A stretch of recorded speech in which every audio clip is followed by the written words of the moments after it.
and welcome to the January 24th edition of the TimeformUS Forecast. I'm David Aragona, and I'll be joined in just a second by my co-host, Craig Milkowski. This week on the forecast, we're going to look ahead to these weekend stakes races, and of course, the big card this weekend is the one taking place at Gulfstream Park, where they're running the Pegasus World Cup as well as the Pegasus World Cup Turf, among many other stakes races that are taking place. We're going to handicap 5 of those stakes races, including those 2 headlining events. Then we'll move on to some other venues. We'll talk about the Jaisal Stakes from Aqueduct, as well as the Palos Verdes from Santa Anita. But the real focus is on the Pegasus World Cup and what's going on at Gulfstream. Speaking of all the events down in Florida, Craig, I know you watched the Eclipse Award the other night. Just to get that out of the way, any thoughts on the Eclipse Award voting or any surprises to you? Not particularly. The only real surprise as far as the winners go was not so much that Storm the Court won, but that he won in a landslide. I mean, somebody had to win, and he was as good as anybody else, but I don't see him as being as dominant as the vote would seem to indicate. Nothing really. No big surprises otherwise. Yeah, I didn't think there were major surprises like some that we've seen in past years. I mean, Storm the Court, I was a reluctant voter for him. I wish there was a better option. I personally couldn't find one, but I wouldn't argue with anybody who voted against him. For me, the big surprise, if there was one, was that Mitole wasn't the champion older dirt male. I mean, I know some people view that award as an award for a dirt routers, even though that's not explicitly stated. To me, there was just no comparison between the campaigns that Vino Rosso and Mitole had, but I know some people saw it differently. So everybody got an award. So I guess you shouldn't be too concerned because Mitole did get that Sprinter Championship award. Yeah, I was with you on Mitole. I voted for him as well. I thought he had the better campaign. But just reading what some people had been saying, who I also knew had votes, it didn't really surprise me. Like I said, I'm not too crushed that the Breeders' Cup Classic winner won an award. He won some other big races, got DQ'd out of another big one. So I'm not going to be too upset over that one, though. I do disagree with it. Yeah, I'm a big Vino Rosso fan, so I can't be too upset about it either. I was just a little surprised. That's all I would say about that. So let's stop debating 2019 and move on to what's going on this weekend. And the big stakes card so far in 2020 is what's happening on Pegasus World Cup Day. And let's begin with the big race. It's race 12, the final race on that Gulfstream Park card on Saturday. Obviously, this race has 2 major defections with Omaha Beach and Spun to Run coming out. So those of us who are looking to bet against Omaha Beach are not going to get the value that we were hoping on a lot of other horses, but it's still a really competitive race and there's no clear favorite. So it's not like you're going to have to take that short of a price on anybody. It's hard to even know who the horse to beat is at this point. What do you make of this race based on what's left in the field? Well, I think it's a really solid grade 2. Not just kidding. But as far as the scratches go, it's a shame that it's part of racing. We've seen it all the time, but I think it makes it was already a really good betting race, and I don't think it detracted from that. It changed it in a bit, and that you don't have that overwhelming favorite where you probably had to take a stand. You were either for or you were against Omaha Beach. There wasn't a whole lot of room in the middle where you could make money. So I think in this situation, we have a lot of horses who are probably capable of winning this race. It's a race I had handicapped for out of the gate early with the TimeformUS pace projector showed it as a fast pace, and that didn't change. I had our guy in New York scratch Omaha Beach before we went on the show so I could get a look at it. It's still predicting a fast pace. Part of that has to do with the good field size, but I do think there is a decent amount of speed anyway. A horse like Bodie Express is always going to go. Mr. Freeze has shown high speed. True Timber's a horse stretching out. So it's not going to surprise me if the pace was quick. Which I have to decide is how much that's going to affect the race, because one thing people may notice is when we show a race as favoring horses on or near the lead, that does skew things like our power picks and the check marks that we give. But when it's a fast-paced race, we don't do that for horses coming off the pace, and it's for good reason. Speed still dominates for the most part in American racing. If you're betting a closer, you still want to get the best of it at the tote board, and it's just one of these races where I think you have to pick a price horse and kind of take a shot and hope that one runs well, and you can make a big score in here. Yeah, that's a good point about the pace projector, because while there is a fast pace predicted, I think once you start to look through this field, it kind of makes sense that we're not really upgrading the closers, because there's just no obvious deep closer in this race that's going to be able to take advantage of a fast pace if it does develop that way. I mean, I'm the president of the Seeking the Soul fan club, but I think even he's a little hard to make in this field given his current form. He probably would be the closer that you'd land on if you were looking for a horse with that kind of running style. Mucho Gusto is, I guess, the favorite on the morning line now that we've had those two defections. He was originally the third choice on the morning line. Personally, I don't know if they're going to bet Mucho Gusto. I'm not this horse's biggest fan. I didn't love his race in the Oklahoma Derby last time. He did run well enough in the Travers. He just has never felt to me like one that I expected to go on and be a top 4-year-old. Maybe he'll prove me wrong here, but I preferred some of the other short prices. Yeah, I definitely went a different direction. Like I said, my thinking originally was a little different, trying to take on Omaha Beach. But I haven't had a lot of it didn't really skew my thinking too much as far as the horse I landed on. And that wound up being Tax for a few reasons in here. I definitely liked his last race in the Discovery. That race was just a grade 3 on paper, but the winner performer ran huge that day, as did Tax, I think. And what I really liked in watching the replay is Tax kind of showed a new dimension. He's a horse who had always needed to be right up on the front. Irad Ortiz took him back a little bit that day. He made a really nice move on the turn, into traffic, through traffic, got right up to Performer before getting outrun late, but Performer's not in here, and he got a 126 TimeformUS speed figure. It was way 9 lengths back to the rest of the field, and Grumpy Little Tots, who was third that day, while he's no champion, he's a solid horse. He's come back and run well since that race. So I'm not sure what kind of value we're going to get now. At the time, he was 8-1 on the morning line. We might get a little less on Tax, but Danny Gargan has been red hot, and I think he's got Tax ready to fire a big one, and he's the horse I'm going to key on in here. Yeah, I don't think it's going to surprise you at all that we agree in this race. I like Tax as well. I also was going to take a shot against Omaha Beach with Tax. Like you said, he's not going to be that 8-1. Frankly, at this point, I'd be happy to get 3-1 or 7-2 on him because he's likely to be the second or third choice in this race based on what's left in the field. But I think he should be for all the reasons that you mentioned. I'm not going to add to everything you said about the Discovery last time because I agree with all of that. I think Performer's a really nice horse, and when he comes back as a 4-year-old, he could be among the best of this generation. And Tax is just a horse that has been running fast speed figures for a really long time. I mean, even going back to that Wither Stakes that earned that surprisingly fast number back in February of last year. I know we kind of both questioned it at the time, but it turns out that Tax actually is that good, and he's kept getting better over time. He really came to hand in the second half of last season, and I love the number 2 post position for this mile and 1/8 at Gulfstream because I don't think you really want to be coming from one of these 8, 9, or 10 posts. I just think that's a tougher trip, but heading right into that first turn. And Tax has this versatile kind of running style where he can stalk the pace, come from mid-pack. I just think he's going to work out the right trip. As for the others in this field, I know some people like Diamond Oops. I'm not totally convinced about him getting the distance, though obviously he's got the speed figures to make him a player. Higher Power is another one that I guess you have to consider. I'm a little bit concerned about the fact that he hasn't broken well in his last 2 starts, and he's a horse that did his best running when he was up chasing the pace in the Pacific Classic, and I'm just a little concerned he's not going to get that kind of trip in this race. Yeah, we basically agree on this race. I'm with you on Higher Power. I mentioned him on Out of the Gate. I think he's a horse who has shown some flaws with those poor breaks the last couple times.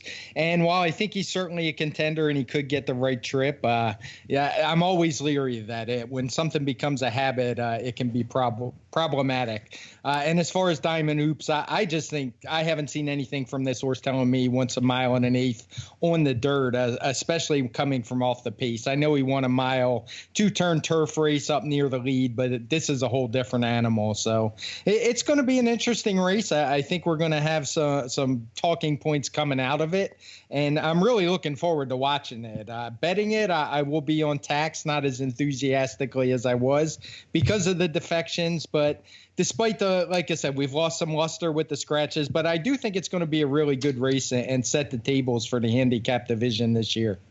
Yeah, it's not going to live up to some of the past Pegasuses that have really decided championships, but it will be a competitive affair, as will the Pegasus World Cup turf, which we'll talk about next. This race going about 1 mile and 3/16 on the turf course at Gulfstream. And this race just looks totally wide open. I mean, it's hard to even know who they're going to bet in here because it's a wide open morning line. I mean, I would imagine a horse like Mo Forza is going to take a lot of support because he's been in great form, and I know he has quite a following.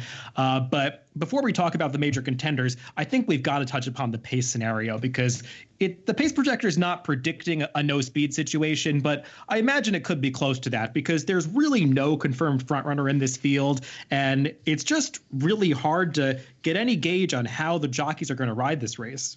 Yeah, that was the very first note I made when looking at this race, that for a race for $1 million, this race would be labeled as no speed if not for Instilled Regard, who just barely met the cutoff for getting the tracker running label from TimeformUS. And that one was very borderline. If he'd have gotten the mid-pack, which you could easily make that case, we would have that no speed label in here. It is one thing to note at this distance, we never say it's going to favor horses on or near the lead, because while it is possible to steal races, it doesn't happen very often. Horses who make the lead usually have to have that quality to still finish it off, so we avoid using that one.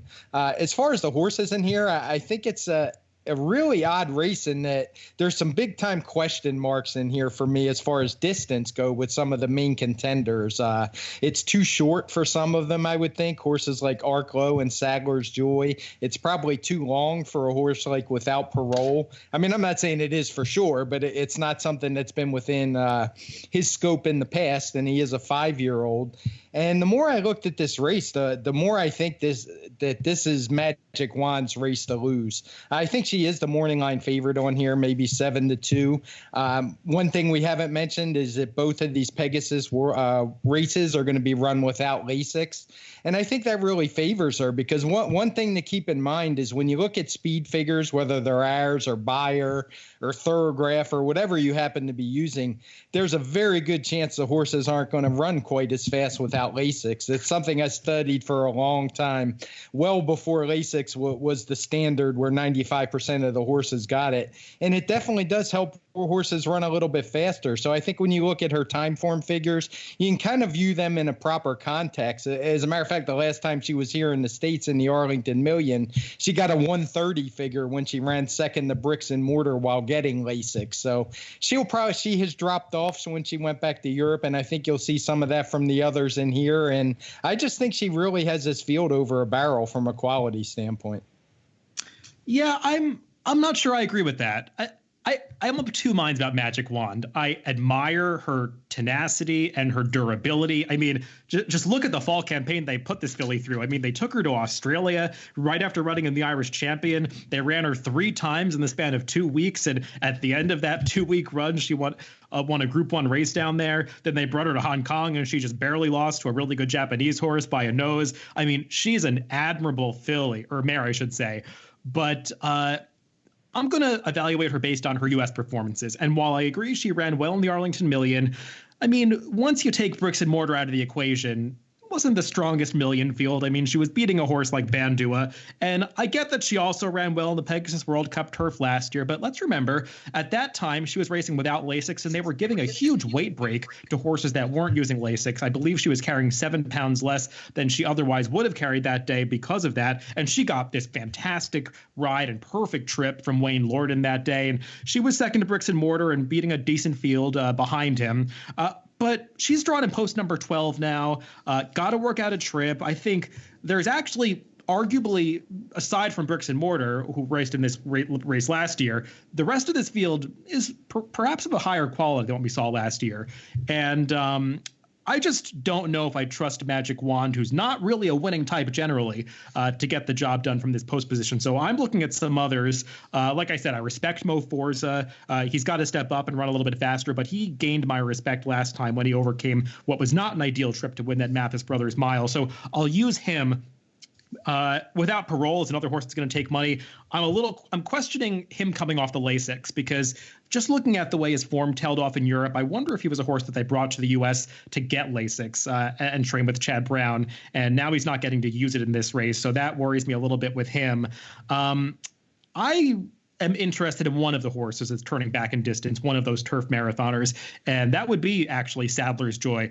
I know that we think about Sadler's Joy as a horse that needs a mile and a half to do his best running, but I'm not sure that's actually his best distance, because in my opinion, the best race that Sadler's Joy has run over the past 2 seasons was actually when he narrowly lost at Manhattan going a mile and a quarter back in June of 2018. He made this really wide, premature move that day, took the race over way too soon and got cut down late by Spring Quality, who was in very good form at that time. I thought that was the best race Sadler's Joy ever ran. It was going a mile and a quarter. He actually arguably hit the front too soon, so it's not like he was coming on too late at the end of that race.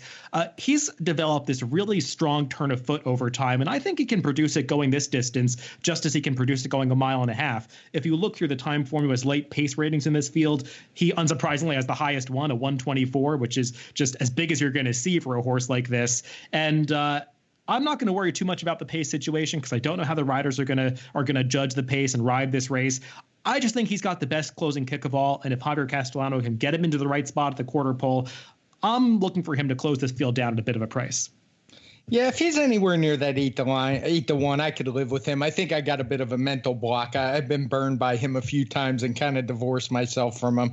But you make a good case for him. I'm not as big a fan of Mo Forza as you are. I'm not going to use him in here. I just think he's too slow. He did impress me last year. I actually voted for him second in the Eclipse Awards, but that was just because he won so many races. I know they were against 3-year-olds, but we don't penalize third horses for that. So I didn't penalize him for turf, but I just think he has too far to step up. So he's one I'm against. So it's good. We got to disagree every once in a while. Yeah, there are a lot of other horses we could talk about in this race, but we're not going to go through all of them because there's a lot more to talk about on this Gulfstream Park card. And let's move on. One race earlier, they're running the WL Mcknight Grade 3 event for the older horses on the turf, going a mile and a half. Not the strongest edition of this race that we've ever seen. Red Knight is likely to be the favorite. And frankly, I'm going to take some shots against favorites throughout this podcast. I couldn't do it in this race. Red Knight, to me, just towers over this field from a class perspective. If he gets any kind of pace to close into in this race, which I know is questionable given that there's not a lot of speed, I think he's just going to be tough for this field to hold off. Yeah, from a speed figure perspective, he is the best horse on the race. He's the logical, albeit lukewarm, favorite in here on the morning line. But I don't have any real knocks on him. I don't love him. I don't hate him. He certainly could win this race. This is a race I'm not sure I would even be betting, but if I play it in horizontals, is obviously it's got some other big races attached to it, I would use him. And maybe the one other horse I would use in here is Temple. I've kind of liked the way he's been running this year. I think he found himself a little too far back last time. You do have to worry about the distance as he is obviously stretching out quite a bit, but given his tactical speed, I'm wondering if maybe they weren't trying to teach him a lesson to get him to go longer last time. And if he's anywhere near that 12-1, I might throw him in horizontals, but otherwise just not a huge fan of this race. Yeah, we see it pretty similarly. I mean, I'm probably a little bit more enthusiastic about Red Knight than you are. If I did use another horse, it would also be Temple. The one race that he ran that was beyond those shorter mile and 16th distances was when they put him in the Dueling Grounds Derby last fall, Kentucky Downs, and he ran deceptively well that day behind Social Paranoia. And given that he's a son of Temple City, I don't anticipate him having a lot of trouble stretching out in distance. Mike Maker just seems to be a specialist at getting these horses to go farther distances. So he's the one that I would use underneath. I'm just not sure that he's quite good enough to take down a horse like Red Knight. I mean, for me, the real strategy in this race from a wagering standpoint is supposed to be to play against American Tattoo if he's anything close to that 7-2 morning line. I just don't see the turf pedigree with this horse. And in my opinion, he'd have to be a much better turf horse than he is on dirt to have any chance in this race. So I would just throw him out completely. Oh, yeah, I'm the same way. I actually, when I saw it, I just assumed he was entered hoping for rain, though I can't imagine the circumstances they would take these races off the turf on their big day. It would have to be quite a downpour, and obviously the Pegasus turf's never going to come off. But I guess not. This is the second time in a row they entered him on the turf. Maybe they do really want to try him. But I'm with you. I want no parts of him in here.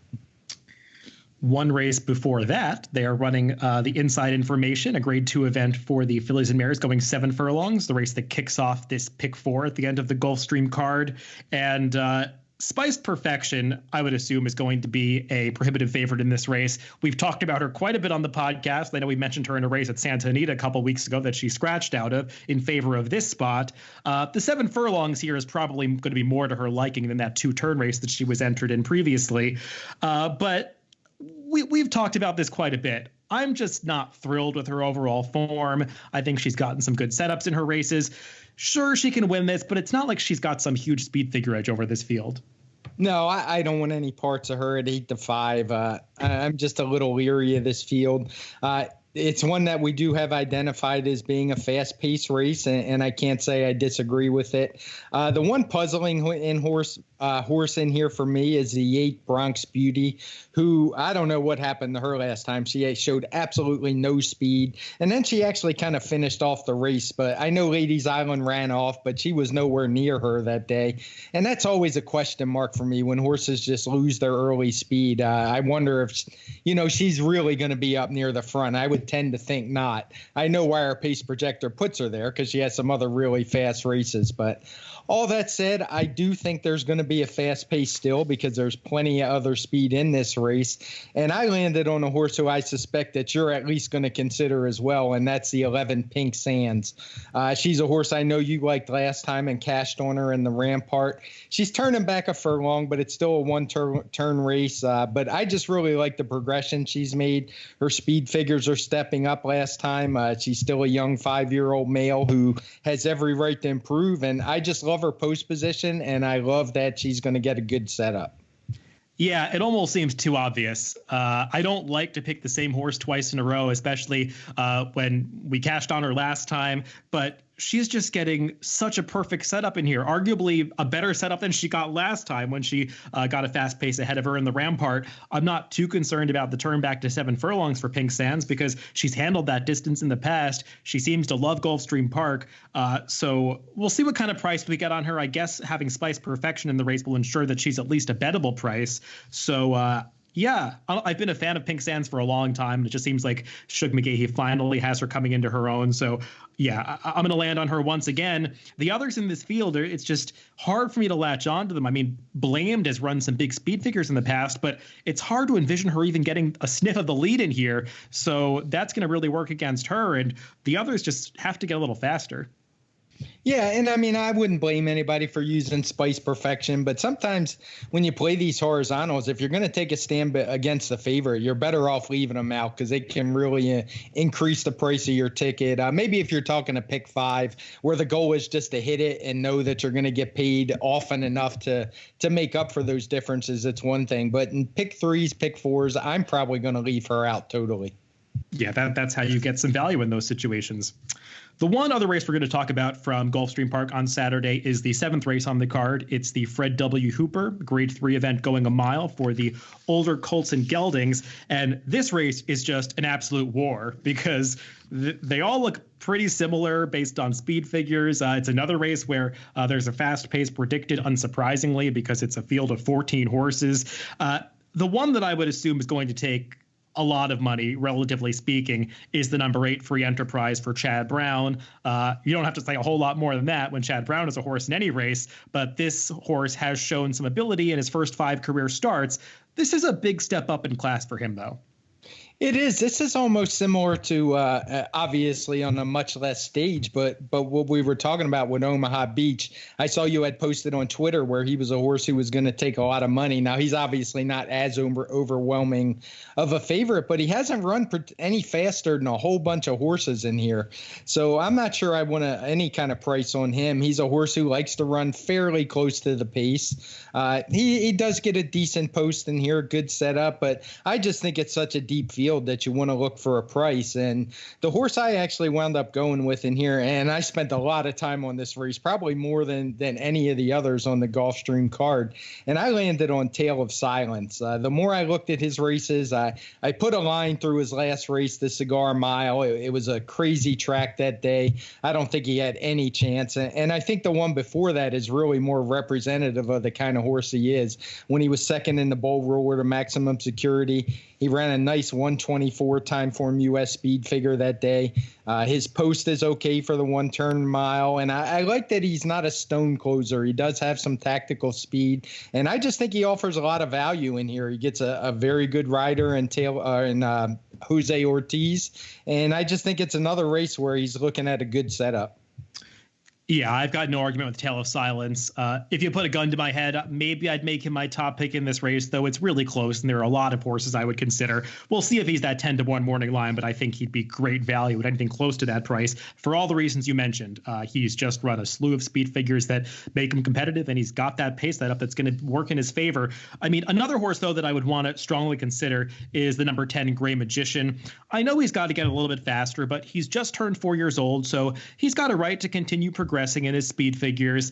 And I know that he's targeted a lot of 2-turn races in his career, and they've tried to make him go classic distances a few times. He's always been a horse that I kind of prefer going like a 1-turn mile distance, and he's getting to do it here. I love the rider switch back to Joel Rosario, who gave him a pretty good ride in the UAE Derby last year when he arguably ran the best race of his career. And Joel just always reads these pace situations well. He's not going to be aggressive with this horse. He's going to let him drop back and make one run. He's run well that way in the past. So we'll see what kind of price he is as well. But he seems like a horse to me that could work out a good trip in this race.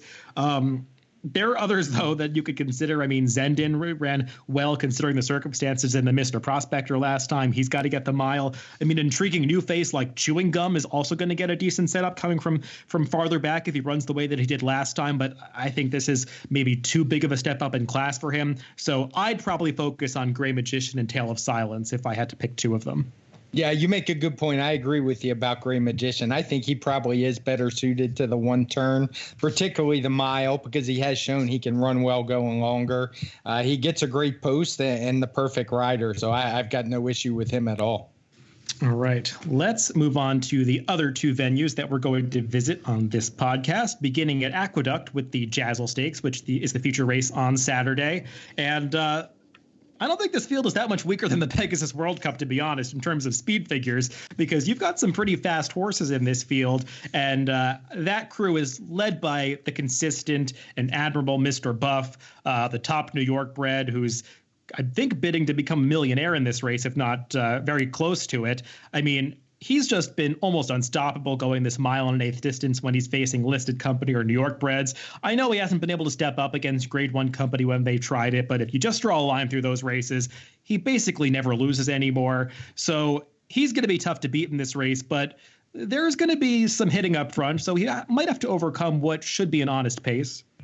Yeah, I think it'll at least be honest at the least, especially with a horse like Tony in here, who we've talked about a few times. He's a horse who goes very fast. He rated just off the pace in that. I think it was one of those Florida bred Sunshine Million. I forget what it was. Oh, the Claiming Crown. That's what it was. Where he won a $200,000 race. He tracked a really fast pace, kind of took over and held on. But, he held on because there wasn't a whole lot else in that field. If he does that here, he's going to get run down.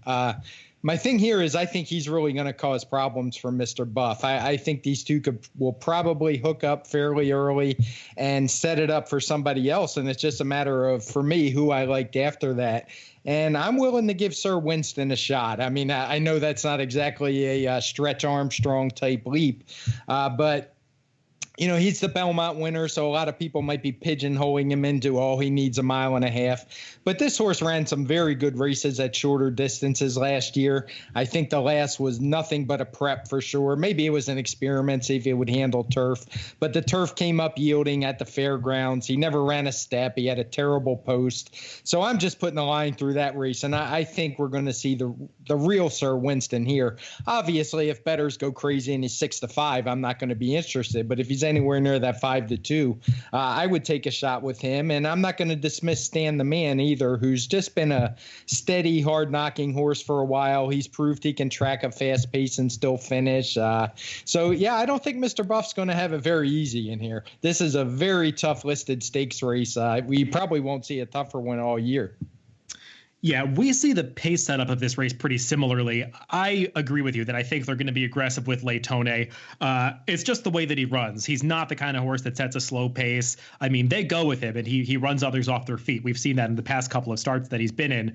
And if he produces the kind of speed figure that we saw out of him in that claiming race 2 back, the others could be in trouble, because I know he doesn't have the class of some of the other horses in this field, but on occasion he's exploded with some gigantic performances. So I'm afraid of him. I don't like him in this race per se, but I think he could cause problems.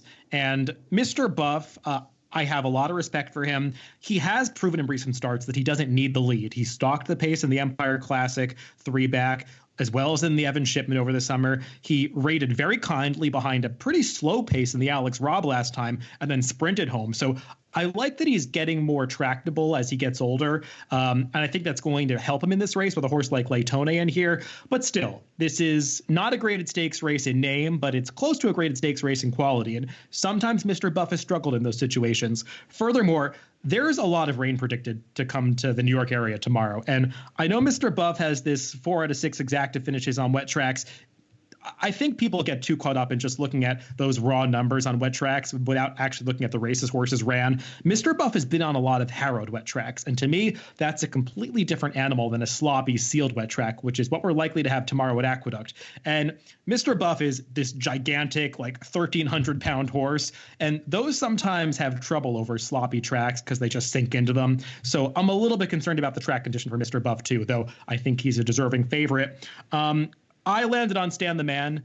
He's not a horse that I love in this race because I think he's probably a little better going shorter than a mile and an eighth. I don't think that's his best distance, even though he's 2 for 2 going that distance. But he got the job done going the 9 furlongs in the Queens County last time off the layoff. This is a tougher spot than that, but I think he has a right to be fitter in this race. He's a horse that really does like a sloppy sealed track. He showed that in the Westchester last year when he almost got the job done over Nicodemus in what was a really strong performance, arguably the best race he's ever run. And I just think he's going to trip out here, sitting behind the speeds. Dylan Davis is not going to get too aggressive with him. He's going to get that pocket trip and try to take over in the stretch. So hoping he's the third choice and we get somewhere around that 3-1 on him. You know that I tried to make a case for Sir Winston. I love this horse. I'm a big fan of his. I'm just not sure this is the day for him. We'll see. He showed nothing in that turf race last time. I don't want to get caught up in that. He just feels to me like the kind of horse that has to race into fitness. And I know Mark Cassidy was going back and forth all week about whether or not to run him in this race because he had a shoe problem.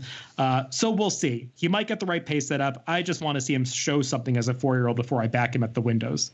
Yeah, I'd be curious to see if he shows up if the track is wet as well. I don't think he's ever running an off dirt track, so that would be interesting to see if he gets left in by Mark Cassidy.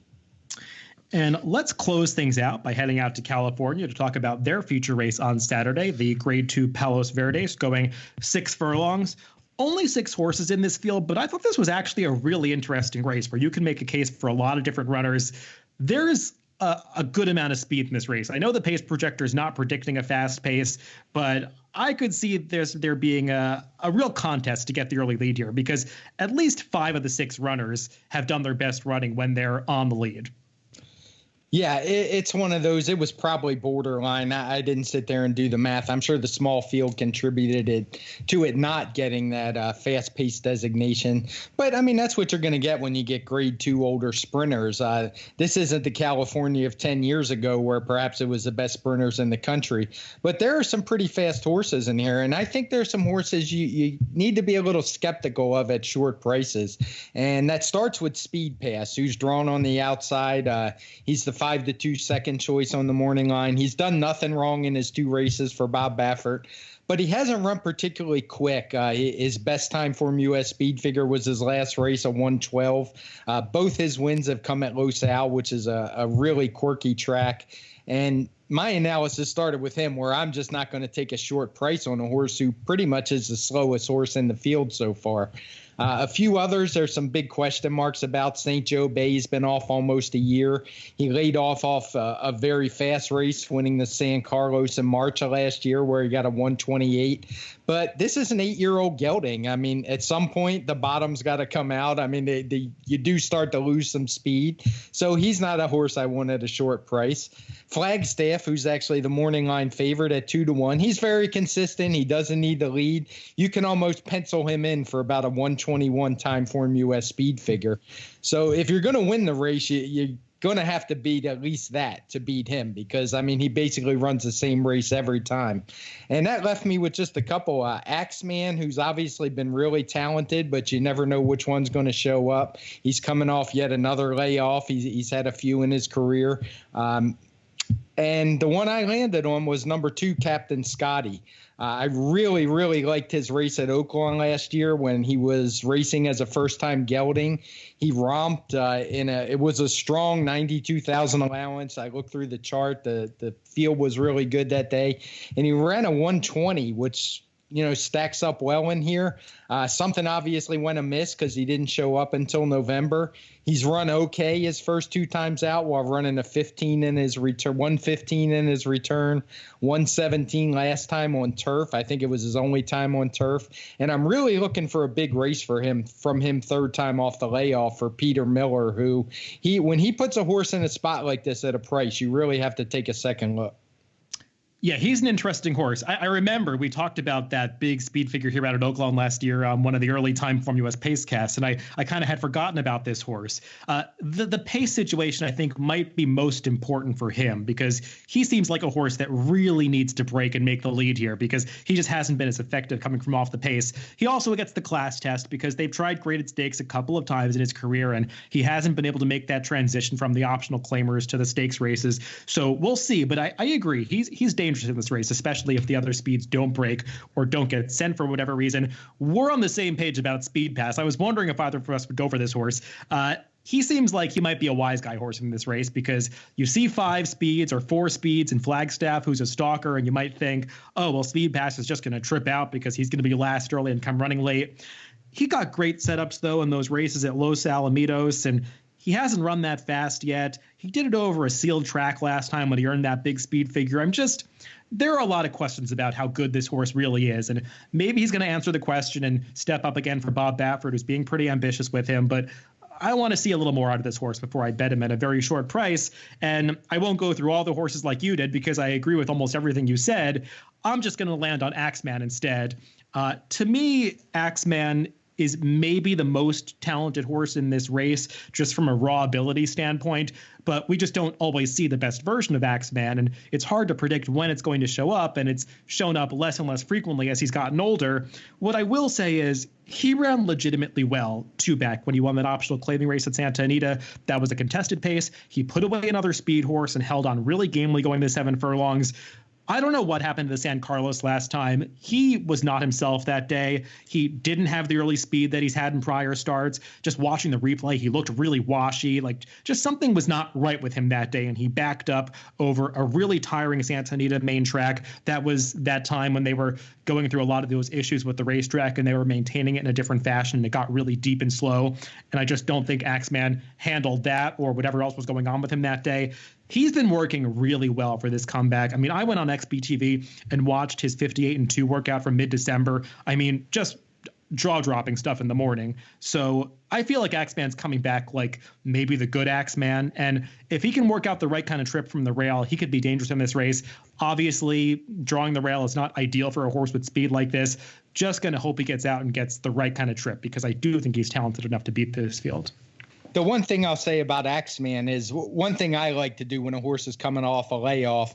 A lot of people gravitate towards trainer stats and see how they do, and undoubtedly that is part of it. But I like to see how horses have done off a layoff before because, horses are individuals. And the one thing that stuck out for me was Axeman won his first time out with a huge speed figure for an early 3-year-old. I think he ran on New Year's Day last year and ran close to a 120. And then the next time he came off a layoff after he was gelded, even though he ran 12th in Malibu, he actually ran really good that day. It was a race won by McKenzie. He got a 1:16 TimeformUS speed figure, and he backed it up the next time with a 1:20. So he does seem to be a horse who runs well fresh, and I totally agree with you. If you're going to get the good Axeman, it's going to be shortly after he comes off the bench because he seems to tail off after a few races. Yeah, I didn't want to gloss over this race because in some ways it's one of the more interesting races of the weekend, even though it's a small field. There are just a lot of possibilities and a lot of really talented horses to consider. So interesting to see how that race plays out, as well as how the entire Pegasus World Cup card plays out, including those two big stakes at the end of the card. And we'll be watching intently, I'm sure, and we'll recap all of it next Tuesday on the TimeformUS Pacecast. So, Craig, it's good to talk about these races and do a little handicapping this week. We'll be back again on Tuesday. And of course, you can listen to both of these podcasts on drf.com, Spotify, iTunes, YouTube, and SoundCloud, wherever you get your podcasts. Just make sure to subscribe to the Daily Racing Form channel. So thanks for listening this week, guys, and we'll talk to you again on Tuesday.